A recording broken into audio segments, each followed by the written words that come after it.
seluruhnya adalah 168, terdiri dari 133 itu adalah prajurit pengawal KRI, termasuk 3 exercise control, dan 35 dari prajurit marinir.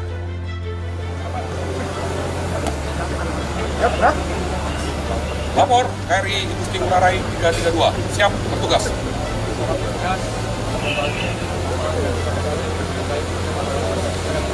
Berjalan!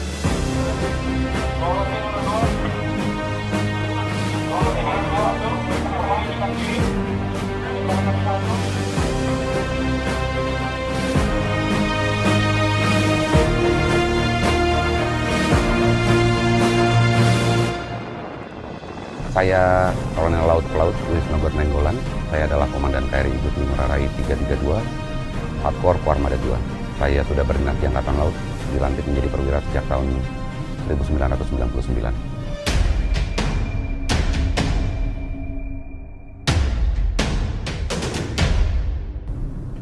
Latmarimpek adalah sebuah latihan maritim multinasional terbesar yang diselenggarakan di Hawaii setiap 2 tahun sekali oleh Angkatan Laut Amerika. Latmarimpek ini sendiri mengundang negara-negara yang memiliki angkatan laut yang berada di kawasan Rim of the Pacific atau di tepian dari Samudra Pasifik. Keterlibatan kita dalam Latmarimpek, yang pertama, kita ingin menguji kesiapan kita sendiri dalam melaksanakan operasi jarak jauh, mendeploy kapal maupun satuan marinir jauh dari pangkalan home base. Yang kedua, Latmarimpek ini juga kesempatan bagi kita untuk belajar apa perkembangan-perkembangan teknologi, taktik, maupun prosedur yang terjadi di negara-negara lain yang memiliki angkatan laut. Yang terakhir, tujuan dari Latmarimpek adalah memperkuat aspek diplomasi angkatan laut. Dengan kehadiran kita dan keterlibatan kita dengan berbagai negara, itu akan memperkuat citra maupun posisi Indonesia di mata negara-negara lain. Khusus untuk tahun 2022, kita mengirimkan 1 kapal KRI Igusti Ngurah Rai, 1 peleton marinir, dan 3 orang perwira untuk bertindak sebagai staf pengendali latihan. Bisa dikatakan bahwa TNI Angkatan Laut dari tahun ke tahun semakin tinggi tingkat partisipasinya dalam Latmarimpek.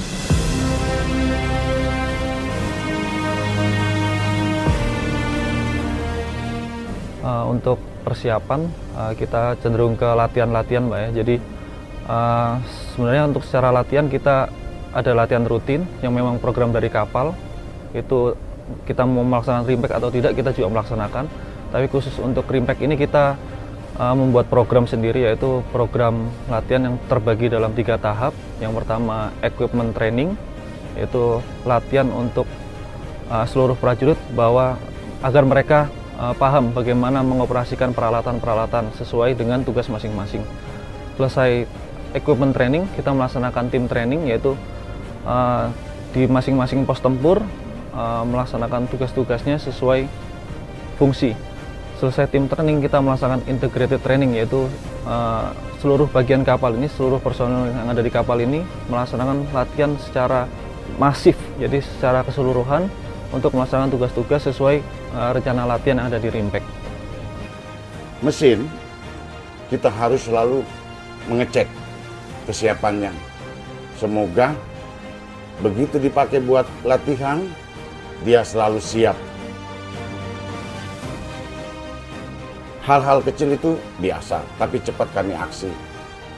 Sehingga semua berjalan dengan sesuai rencana dan perintah.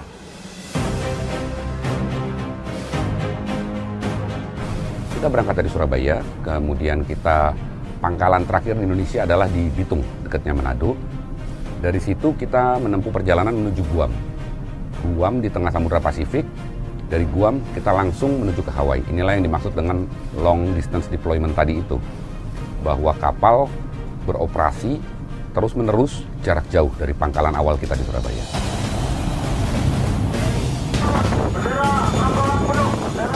Salah satu aspek yang menarik dari latihan Rimpek ini adalah bahwa kapal-kapal diuji untuk mengisi bahan bakar saat di laut, yang disebut sebagai underway replenishment.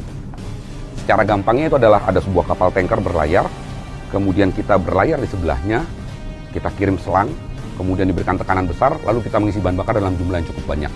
Dan itu bisa kita laksanakan 6 kali berhasil. Dan ini merupakan sesuatu yang cukup memuaskan bahwa kita bisa berlayar 21 hari tanpa bersandar. Jadi bahan bakar selama kita berada di laut diisi dari kapal tanker. Pelaut di seluruh dunia, terutama pelaut angkatan laut, memiliki rasa solidaritas yang tinggi karena terlepas dari kita mengibarkan bendera apa, semua orang ketika di laut menghadapi musuh yang sama, menghadapi tantangan yang sama, alam, laut, bahaya. Karena itu kalau ketemu, memiliki rasa kedekatan yang berbeda. Itulah yang sangat terasa dalam latihan-latihan seperti ini.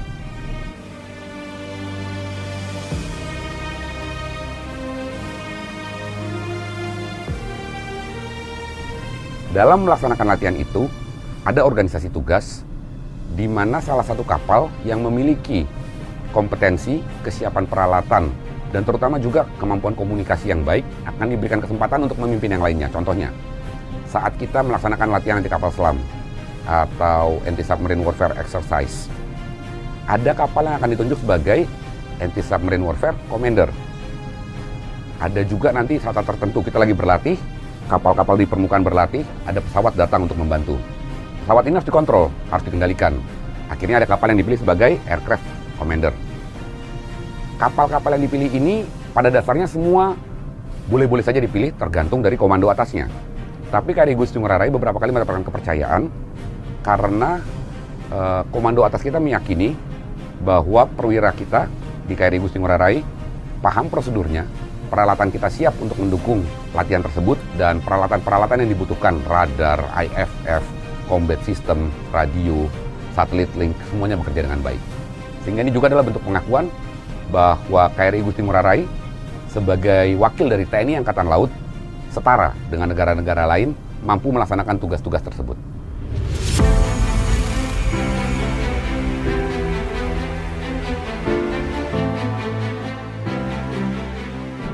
Saat latihan Marimpek, kita mendapatkan kehormatan untuk menjadi tuan rumah dari resepsi nasional.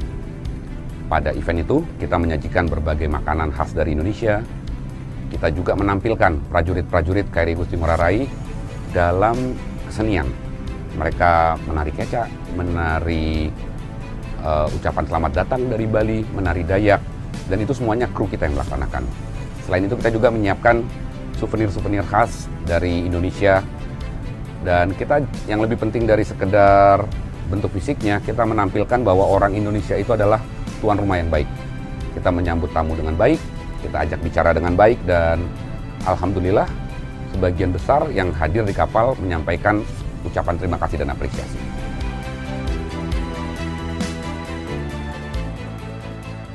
Untuk menempuh jarak ke Hawaii, kita dari Surabaya menuju ke Hawaii jaraknya 5.840 nautical mile. Sampai di sana kita berlatih, kita di perairan Hawaii dan perairan internasional sejauh 4.951 nautical mile. Kembali lagi ke Surabaya 5.840 nautical mile.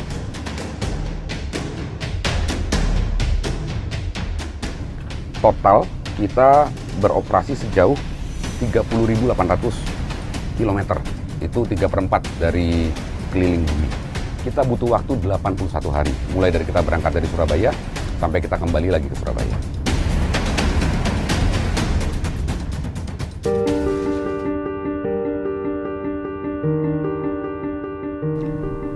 Wajar kalau keluarga ya, bukan hanya saya, seluruh prajurit juga, ditinggal bapak, ditinggal kepala keluarganya itu merasa kangen, kehilangan. Tapi seperti yang selalu kita bilang pada para calon istri, ketika kita misalnya sebagai komandan kita kan menerima calon istri yang akan menikah permohonan, kita bilang bahwa pilihan menjadi istri Angkatan Laut adalah berarti pilihan untuk siap ditinggal bertugas. Karena tidak ada cara lain, Angkatan Laut bertugas berarti dia naik ke kapal, dia berangkat operasi. Waktunya berapa lama? Tergantung perintah. Dan begitu dia sudah di laut, handphone mati, tidak ada sinyal, dinyalakan pun tidak ada gunanya. Tidak ada warnet, tidak ada wartel. Kalau ditanya responnya bagaimana? Ya responnya sebagaimana normalnya manusia. Dia akan menanyakan kabar, dia akan menunggu. Tapi itu adalah pilihan. Jadi saya yakin keluarga-keluarga Angkatan Laut ya dengan awalan yang bagaimana, tapi seiring waktu semuanya bisa adaptasi. Karena itu para istri dan anak-anak Angkatan Laut ini memang unik juga. Mereka terbiasa mandiri, ibu-ibu yang bisa ganti ban mobil, anak kecil yang bisa ke sekolah sendiri. Itu semua adalah bagian dari cerita yang hampir sama dialami semua keluarga Angkatan Laut. Tidak ada yang luar biasa, manusia sudah berlayar selama ribuan tahun. Ketika kita menghadapi tantangan, semuanya bisa menyesuaikan diri. Jadi, faktor meninggalkan keluarga sebagai manusia tentunya tantangan, tapi juga bukan sesuatu yang tidak bisa diatasi.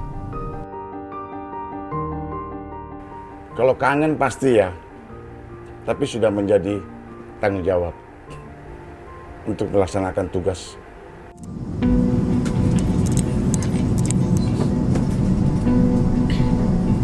Kendala yang umum dirasakan oleh seluruh prajurit adalah ketika kita menghadapi cuaca buruk atau menghadapi badai dengan ombak sampai dengan 4 meter, itu bagaimana kita harus menjaga moral kita agar tetap bisa menempati penjagaan.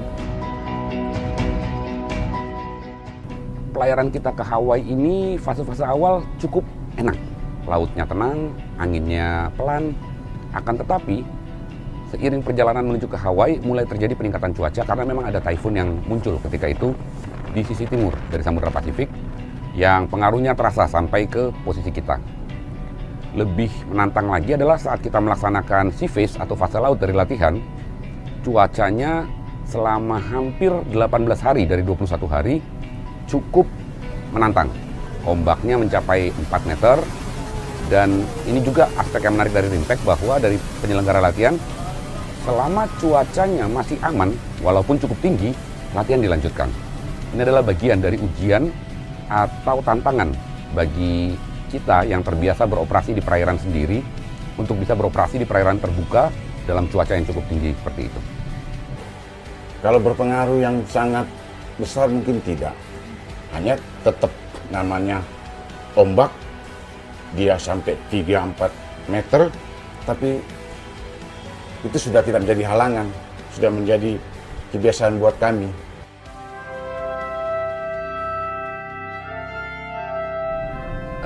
Bapak saya juga perwira Angkatan Laut.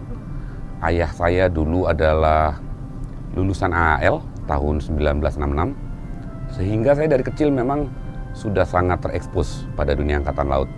Gampangannya jadi anak kecil sudah bantu-bantu nyiapin baju dinasnya, kemudian kalau lagi hari kerja kadang-kadang dibawa ke kapal dan sebagainya. Sehingga secara alami saya memiliki exposure yang cukup luas atau cukup intens mengenai Angkatan Laut itu apa.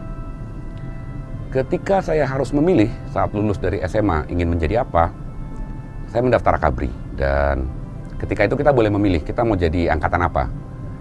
Harusnya kita memilih urut angkatan dari 4 dulu, ada 4 yang bisa kita pilih, darat, laut, udara, polisi. Tapi karena saya tahunya cuma angkatan laut, saya tulis semuanya angkatan laut, angkatan laut, angkatan laut, angkatan laut. Saya dimarahin sama panitianya. Pilih 4, satu-satu sesuai urutan.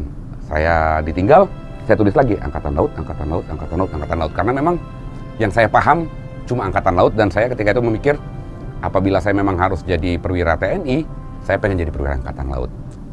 Setelah itu ya sudah berjalan saja karir. Kebetulan saya juga berdinas di kapal permukaan. Saya waktu di akademi karena psikologi dan tes-tesnya menjadi korps laut. Kemudian ya menjalani karir sebagaimana lazimnya seorang perwira pelaut. Saya dilantik pertama di sini, di Armada 2, dulu namanya Armatim. Ketika masih muda dulu, kita tidak bisa memilih saya mau berdinas di mana. Yang ada adalah berdasarkan kebutuhan organisasi, berdasarkan penilaian dari organisasi, kita ditempatkan di kapal. Sehingga saya nasibnya ya berdinas di Satuan Kapal Eskorta, Armada 2. Karena mulainya di situ, seiring waktu, saya juga banyak berpindah-pindah di kapal yang satuan yang sama. Tapi juga ada masa-masa di mana di tengah perjalanan karir, kita harus sekolah, kita mengikuti pendidikan. Setelah itu saya pernah juga berdinas di Mabesal, di staf perencanaan dan anggaran. Dan semua itu adalah bagian yang progresi yang normal, yang wajar dari perjalanan karir seorang perwira. Dan semua proses itulah yang memberikan latar belakang pemikiran, pengetahuan, dan pengalaman untuk menjalankan tugas saya sekarang sebagai Komandan KRI Igusti Ngurah Rai. Jadi ini kapal kedua saya dengan Komandan Kolonel Lewis. Jadi saya cukup mengenal beliau sebagai sosok yang pintar, yang perhatian kepada prajuritnya, lalu memiliki dedikasi tinggi terhadap tugas sebagai perwira TNI AL.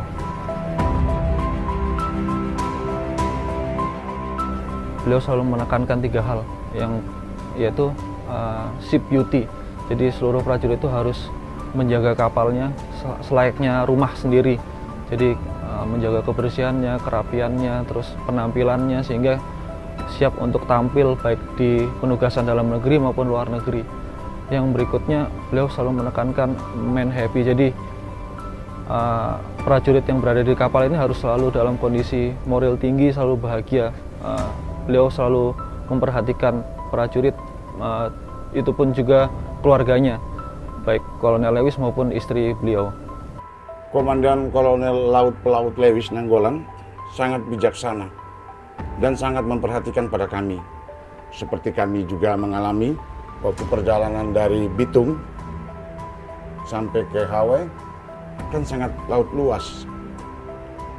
Otomatis sinyal tidak ada, tapi dari kebijakan beliau, tapi tetap juga akan masukan dari perwira dari bawah untuk bisa menghubungi keluarga, sehingga kami bisa tahu keluarga, otomatis mental juga akan semakin baik.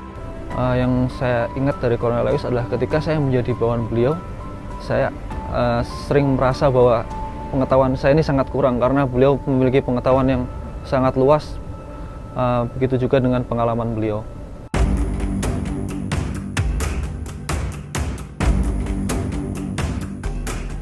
Kami sudah bertugas selama 28 tahun.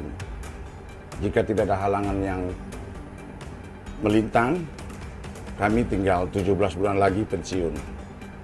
Saya sangat bangga sekali atas kesempatan yang diberikan buat kami, khususnya buat saya sendiri, karena latihan Latma Rimpek itu adalah latihan yang sangat besar di seluruh dunia. Jadi menjadi suatu kebanggaan buat kami. Dengan segala macam tantangannya, segala macam skenario latihannya, ini menjadi pengalaman pribadi saya sendiri yang belum pernah saya rasakan sebelumnya.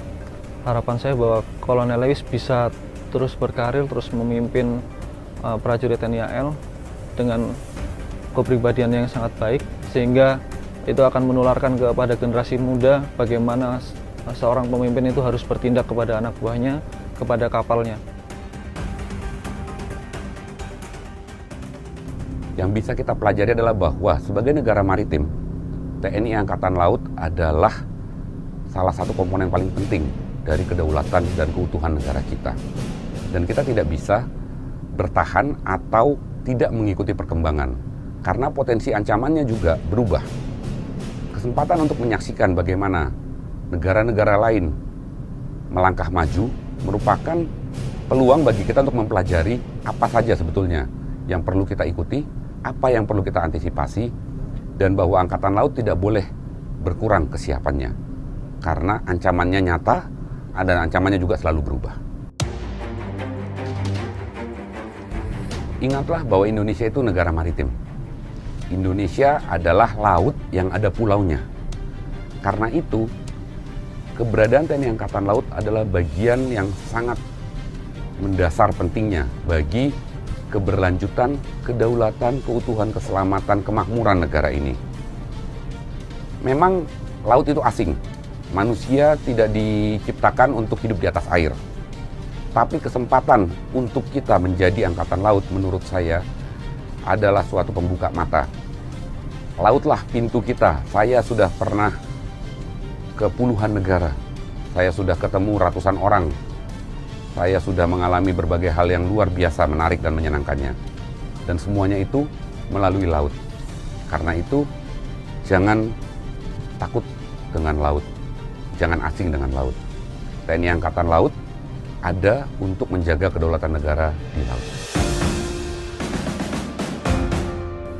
Untuk generasi muda, Angkatan Laut ini salah satu pilihan pekerjaan, pilihan profesi yang menantang, menarik, akan memberikan pengalaman yang luas bagi kalian.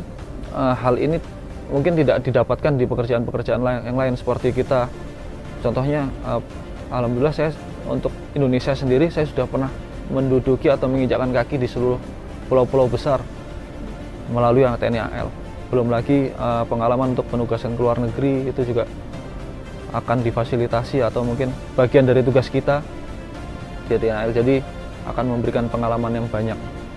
Saya menghimbau untuk para pemuda dan pemudi untuk bisa bergabung di TNI Angkatan Laut. Karena TNI Angkatan Laut tidak melihat strata, tidak melihat status, tidak melihat hal-hal yang lain. Yang penting dia berminat, siap, sehat, dan mempunyai loyalitas yang tinggi. Mari bergabung dengan TNI Angkatan Laut. Join the Navy to see the world. Jalas Pepa, Jaya Mahe. Menjadi Angkatan Laut bukan untuk semua orang. Bukan pilihan yang mudah, tapi kalau generasi muda punya keinginan dan keberanian dan punya rasa ingin berpetualang yang tinggi, saya bisa jamin bahwa TNI Angkatan Laut adalah salah satu tempat terbaik untuk memenuhi cita-cita itu. Join the Navy to see the world.